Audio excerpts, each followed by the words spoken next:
Alright boys, in this video I want to break down the only viable way, in my opinion, to get coaching clients in 2024 and then 2025. The market's obviously moving, and I think that there's definitely a best approach to sort of take this next year. And that's what I want to break down in this video. I want to back my claims up with some philosophy, with a story, and with some social proof. So if that sounds cool, let's get into it. Alright, so to understand the mechanisms that are going to be working best this next year, we have to understand what's sort of happening in the space and what the state of the space is at the moment. Okay, so right now, what we have is we have a shit ton of new coaches coming on. Okay, every single one of these coaches, they're gravitating to the easy route. So everyone is posting short form on Instagram. Okay, everyone is spamming reels. Everyone's doing organic, hoping that it's going to get them clients, which means that everybody's the exact same because there's a bunch of regurgitated content. Nobody's coming up with anything original because, you know, there's only a certain limit to what you can say in a 60-second video to differentiate yourself, especially in saturated niches like, you know, coaching. And basically, that is leading every single coach that I know to charging $200 a month. Okay, literally everyone I speak to seems like a freaking epidemic. No one can seem to charge high ticket anymore. All my clients are charging high ticket. All of, you know, the people that are winning in the space are charging high ticket, but everybody who's losing, they're charging $200 a month, and they can't seem to, you know, sort of break past that. And then the second thing that's happening in this space that we got to realize is that since there's so many coaches coming into the space right now, the market is becoming completely numb to what they're saying because everyone is pitching, everyone is selling. Okay, there are so many coaches in the space. Everyone is selling through their short form. Okay, it doesn't help that they're not providing any value. Every single short is just, you know, a pitch for their program, and the market is completely numb to that. They don't respond to that. They don't buy off of shorts. Like, they don't want to buy, period, especially when they're being sold. So we got to find new ways around that. Okay, definitely not short form. So that's sort of what's happening right now. Okay, and we all know the saying that when everybody zigs, you zag. Okay, and I think that's definitely what we got to do. Okay, and I'll back this up later, but basically what I mean is we just spam value. That is what I propose. Okay, because everybody, like, every single coach is taking the easy way out, just posting reels and hoping that's going to bring them clients. Okay, all you got to do is try a little bit harder, and you're going to be way ahead of the curve. Okay, instead of posting just reels, post a few longer YouTube videos. Okay, instead of being super direct in your ad and just saying, hey, book a call with me, I want to buy. Instead of doing that, offer some sort of free lead magnet. Okay, just before that, and that's going to increase your ROAS significantly. I guarantee you that. Okay, or if you really want to be ahead of the curve, start some sort of free community, start giving value away. Okay, that is going to differentiate you, that is going to actually get you clients, and that is going to allow you to charge high ticket. And if my reasoning does not convince you, then let me tell you a story to back this up. Okay, I have a friend who is in the space, and he started running direct response ads. Okay, dude spent $4,000 on direct response. Okay, his offer ticket is like 3 to 5K, I think, maybe a little bit more. He's charging pretty high ticket. Okay, but the point is, he didn't make a single dollar back. Okay, direct response, his ad was literally, you know, you want this outcome, book a call. Okay, very hard CTA, very high friction. Okay, and he didn't make a single dollar back after spending 4K. All right, and he also had a friend, he was telling me about this, that his friend was also in the same shoes. Okay, he spent 8K. He even signed on with a direct response ads agency.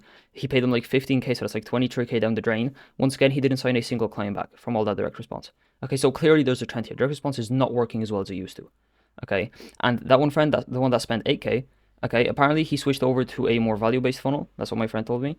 With a really soft CTA, just saying like, hey, if you want this outcome, watch this free training, watch this free video, some form of lead magnet starting to provide value to the marketplace. He immediately went from losing 8K, from losing 23K, if you include the agency retainer, to getting a 5x ROAS. He spent 4K, apparently collected around 20. And that is literally exactly what we're running for all of our clients. Okay, I don't have a single client running direct response, because it just wouldn't make any sense. Okay, every single client we have, we're running an ad to some form of lead magnet, some form of free value, to a conversion mechanism, whether that's DMs, whether that's YouTube, whether that's some form of private community, whether that's content. We're just making sure that these people are consuming content, these leads are getting educated, and these leads actually care about us before we push them to service. So literally none of the client results you see me generate are from direct. Okay, if they start being from direct, I'll obviously let you know. Okay, because I want to be up to date with what's happening in the market. For now, it's all value, and it's obvious why. And this value-based approach is also part of the reason why I was able to scale my short form agency so fast. Okay, back in last year, we hit 10K per month in our first 4 months. Okay, with literally zero previous business experience. Okay, and I think one of the main reasons why we were able to do that is because while everybody was selling short form, they were just pitching straight away. Okay, just spamming outbound messages, hoping to get some form of response, being super direct. Our outbound message was literally offering and sending free work to people up front. Okay, these people responded. After that, we offered free trials. We did so much free shit up front. Okay, it was crazy. And guess what? The market rewarded us. A lot of people that we did free work for, they ended up taking us on. Okay, and we hit 10K per month in like 120 days. Okay, as I said. So I was on this like last year. Okay, so that was ahead of the curve. But I believe that if you're getting on this right now, you're still going to be ahead of the curve because people are still not catching on. Okay, and that actually brings me to my next point, which is philosophy. All right, so if you know Friedrich Hegel, okay, he was a philosopher. It was like early 19th century, okay, and basically his view of the world was that you have a thesis, okay, which is how people do shit, which is how people do stuff, and then somebody comes up with an antithesis, okay, antithesis. I've no clue how you pronounce that, which basically tries to compensate for the mistake of the original thesis. He basically believed that the world moves from one extreme to another extreme, okay, and this second extreme tries to compensate for the mistakes of the first extreme. Okay, so the one extreme that we saw when there was a shit ton of agencies offering short form, for example, was insane directness. Okay, and now we're moving towards the antithesis of that.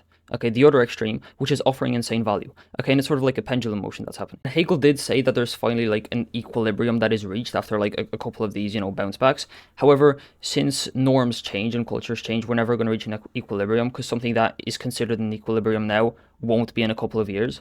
Okay, so we're never really going to reach an equilibrium, and we're still keep going to bouncing back from left to right on this pendulum. If you're still watching this right now, by the way, you're a G, because I know that as soon as a lot of people heard philosophy, they clicked off. Okay, but by the way, this is true for if you look at like literature. Okay, you have the Middle Ages, which is like dogmatism, it's religion, it's a more emotional approach to everything. Then you have the Renaissance, which is literally the Enlightenment.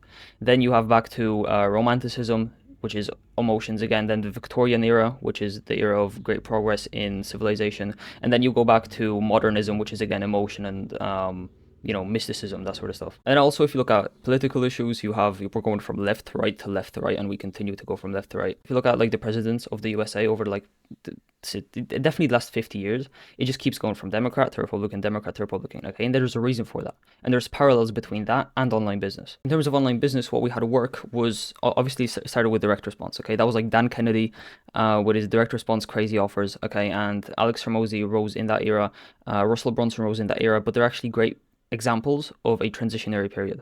Okay, they started off with direct response, but now they're actually moving more towards obviously branding. Russell he's posting on YouTube a lot. Okay, Hormozi obviously he's saying that he's not going to run direct. That he's saying that brand is more valuable than anything. Okay, and he's realizing that as the years go on. Okay, and that is because this trend in the industry it's moving towards the value-based approach. And although it may sound like people are catching on, this is just the big names. A lot of coaches clearly haven't caught on at all. So we're still very early. The tide is still swinging a lot towards the value-based side, so we still have a lot of time to catch on. Okay, and even when it starts swinging back, I think it's never going to swing back as far as it was in terms of direct response. I think it's going to land somewhere in the middle, to somewhere like where we are now. But for now, it's going to keep going towards the direction towards the value-based approach. So if you want to be ahead of the curve, that's sort of where you got to go, I believe. And this sort of value-based approach, just looking at where we are in terms of technology as well, it will probably continue until AI comes out and information becomes completely free and abundant, and we no longer value courses in information, which is why I'm giving away shit like crazy before AI does. So yeah, I mean, when AI comes, it's going to be a completely different ball game. Information won't be as valuable, but for now, the best way you can prepare is by giving out insane value. Okay, and I mean that is what I'm saying. That is my thoughts, and that's also backed up by my client results, by the story I told, by what all the big names are saying, by literally Friedrich Hegel and philosophy. Everything is pointing towards that direction. Okay, direct response doesn't work. Just posting reels on Instagram doesn't work. You got to do something extra. With the barrier of entry is so low into a market, in order to make money, you got to go above and beyond. Okay, it's either when it's difficult to get into a market, it's easy to make money once you get in. When it's easy to get into a market, it's hard to make money, and you got to do something extra. So yeah, that's gonna be it for this video. I hope you guys enjoyed my rant. I hope I made sense with all this philosophy stuff. But either way, I appreciate you watching, and I'll see you guys in the next video. Peace.